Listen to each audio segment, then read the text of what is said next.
Welcome back and thank you for staying with us. Now, in our final segment, we are focusing on mending bridges, especially when it comes to the peace accord that was struck between the Turkana and Pokot leaders and communities as a whole that was signed and back in 2021 and aimed at helping to unite the two warring communities. Now, the forum was organized by none other than the National Cohesion and Integration Commission. We do have somebody who is on the ground to just tell us how is the situation like between the border of Turkana and West Pokot, and he is none other than Jackson Nakusa. He is the chairman of the Turkana Professional Association. Mr. Jackson, karibu sana. Asante sana. Yes. Now, let's pick it up from there. Since the signing of that peace accord in 2021, what is the situation like on the ground? Thank you so much. First of all, I have to introduce myself properly. Yes. My name is Jackson Nakusa. I'm the chairman of Turkana Professional Association. This is where all our professionals are members, in the county, in the country, and abroad. We are a pool of professionals who are doing so much for the community and the country as well. Yes, my intention of being here today was really to put some things straight and make sure that the notion and the attitude about the Turkana people is put in place. Yes. First, you know, conflict is driven by resources. People are fighting over resources. And Turkana is endowed. Turkana County is endowed by resources. The first resource is land. We have enough land that everyone is salivating for. We also have a lot of livestock that everyone wants to grab. We have minerals. And then we also have the human resource. We have a gene that is so special, and people would want to use it to crossbreed and make their own genes. So this matter on conflict has stayed for far too long, and it's causing problems. It's taking lives, it's stagnating development, it's turning people's livelihoods around. People are poor because of this conflict. I want to break this thing into two. That there's a conflict and there's also criminal offenses that are committed during these moments. You realize when I'm a Turkana myself and I own animals, you realize today I have 5,000 goats and tomorrow I have none in the morning. And the crime is committed in a country where the law is supreme, where government has systems. They can see who has taken what from who and taken it where. And so we have been so lax. We have not picked up this matter as a matter of importance as a country. All the bodies, like you've mentioned, there are bodies that have been made to manage issues on land, to manage issues on boundaries, to manage cohesion, to manage even the way people live. Because we are Kenyans. Pokots are Kenyans. Every other Samburus are Kenyans. And they can live everywhere. In fact, we have many Turkanas who live in West Pokot.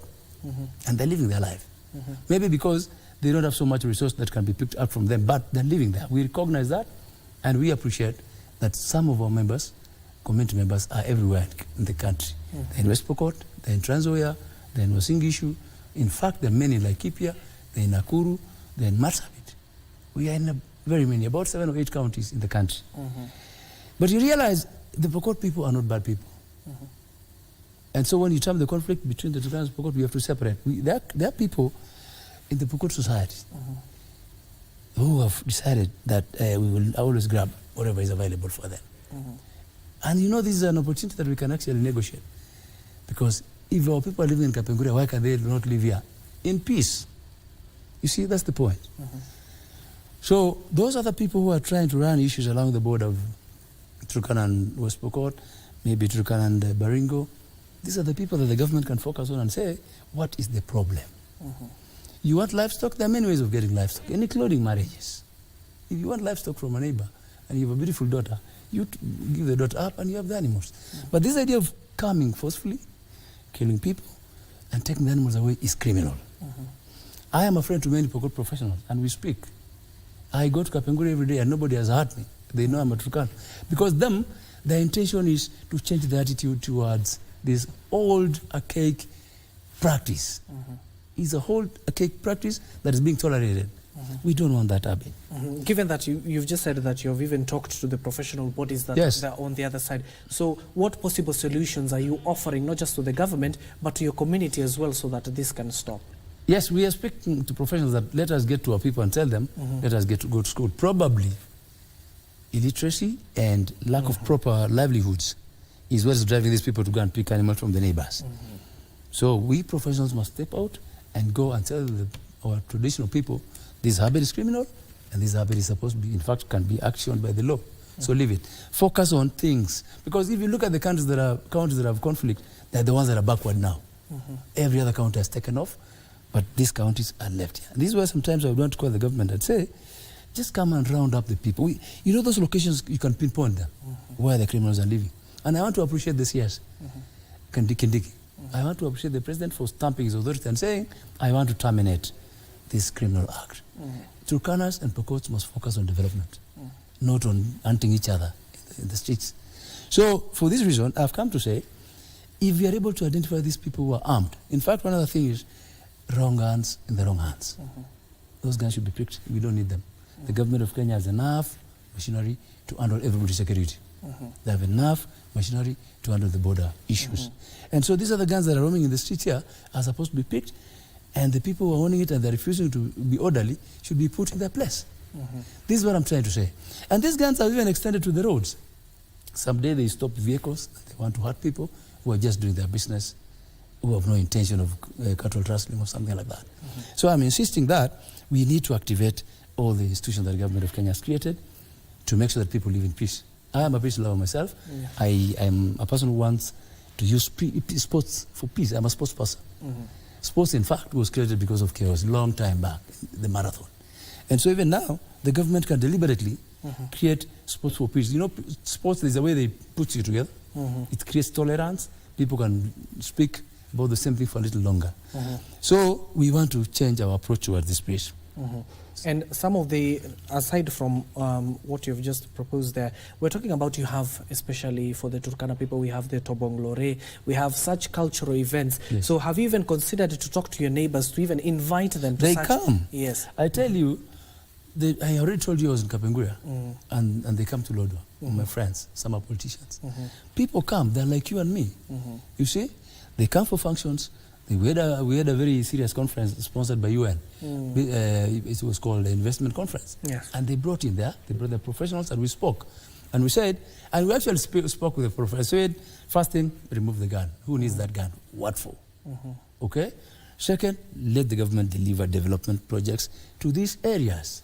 Some areas, by the way, if you go to West Pokot or some areas in Turkana, people are still there where the country was many years back. We should do a deliberate effort to put money on specifics. You see, water is a resource that we fight over. Because when you have a lot of livestock, people would want to fight over boreholes, people would want to fight over wells, dams, and Uganda has done that very well. Uganda has put mega dams that can sustain the pastoralists during all seasons. So even us, if there's issues with scrambling over water, the government of Kenya can put money in the water for the assals. You realize? You put a dam in Turkana, sometimes they leave grass and look for water to a dangerous zone. But for me, I don't want a situation where we have dangerous zones in the country. We want to make this country as calm as possible. So if you have criminals hiding in some place, let them be flushed out, let them come out and speak. If they want to be supported, the government has resources, counties can support them. We have many reformed warriors, and they're doing their lives. And also, some of this critical resource you've just talked about is water. We know there are various proposals to ensure that dams are being built, especially in this particular area, so that it can bring the two communities together. Now, given that now you have a cabinet secretary from the Turkana County itself, so is this something that as a professional body you'll be forwarding to? You see, while I'm speaking to everyone. I'm speaking to the President of the Republic of Kenya, I'm speaking to the CSS, because issues that we fight for include trade. You see, livestock management, water for animals and people, agriculture. Some occupancy is being moved to areas that are food secure, and so you want to move there and start agriculture. So I'm speaking to everyone. That, let us go and take our place. Let the agriculture team come and support the Pokots and support the Turkanas with the agriculture, so that we don't see one piece of land and we fight over it. Let the water be sufficient for animals and the people. Let education be sufficient for everyone. You know, somebody who's educated will think twice before he harms you. Okay? Let us invest on health. Now, to come back to the issue of the CS, first of all, I want to thank the President of the Republic of Kenya, and that is one of the reasons why he was here, to specifically make our professional statement that from us, the professionals of Turkana and our leadership, We want to thank His Excellency the President, Dr. William Samoei Ruto, for taking this bold step to give the Turkana community a cabinet secretary's position, especially for the ladies. It has never been, and this is just writing history. We are thanking you so much. We also want to extend our appreciation to the Right Honorable Prime Minister, retired. He was the first guy who nominated the name of our candidate to the government. The broad-based government is a government that everyone requires. You realize we're in one country. Someday we compete over elections, and some people lose. Those people who lose are not supposed to be thrown out. There's a way this country should tolerate. And I want to emphasize this to Kenyans. The president has taken the right step. This government is the only government that we have. And all of us can be in, and there's enough for us, and we can eat it sufficiently. Even for our young people, they're liberate efforts. I already spoke about sports a little earlier. Sports is the weapon for the young people. It pays appropriately, and it keeps them going. It keeps them away from illicit activities. If the government of Kenya can place money to the Ministry of Sports, I'm happy about this Cabinet Secretary Murkomen. Even when he was in Rhodes, he was doing sports. I remember I participated in a OKM tournament that was sorting about peace issues. Put money to sports. Put money to the youth programs. These youth people will not come and look for you wherever you are. They will be busy doing something. Deliberate efforts. And the CS had mentioned it, that just like we have given women affirmative action, is it possible to give the youth of this country affirmative action? They're the biggest, 70% of the population, and you realize most of them are jobless now. And most of them are educated. This is a team we must confront and give them what they want in this country. They have the energy and they have the ability to take this country forward. So, Mr. President, Dr. President, we appreciate you as a community, and we thank you for thinking about the pastoralists and the pastoralist women. And you've just talked about the education sector. What can be done enough to ensure that the education sector in such ASAL areas are improved, given that we have seen in the past that children are even in classrooms under a tree? So how can the administration, the current administration, approach this best? And are they relying on you, the professional bodies who are on the ground, to aid in this particular success? I tell you, this country got independence many years back. And all the reports are in the correct dockets about the standards of infrastructure in the country on education, about the infrastructure on health, and it's time to sort that out. We have money. You know, education is infrastructure. It's not just about the people running through a system. It's infrastructure. If you put infrastructure of education to the pastoral areas, particularly Turkana, we will not be having these embarrassing photos of people learning under a tree. And a classroom is basically 2 million. And if with a lot of 2 millions, we will have all the classrooms fixed. Secondly, a system that is tolerant to people, you know, and already this country has a system that works. This is exactly what we need to do. We pinpoint the areas that have been left back because our literacy levels are low. We just go and say, we are going to give affirmative action to bring these people closer to where the rest of the people are. Put money, put the teaching power, human resource, and enable the people.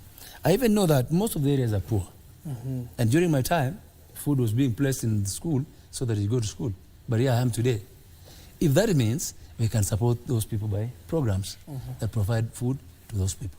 I know it may not be very sustainable, but it's something that we can use to induce children to come to school. And once they're in school now, we keep them in school. You see? Okay, Mr. Jackson, we only have a minute and 30 seconds to conclude. Give us your final take on this particular issue.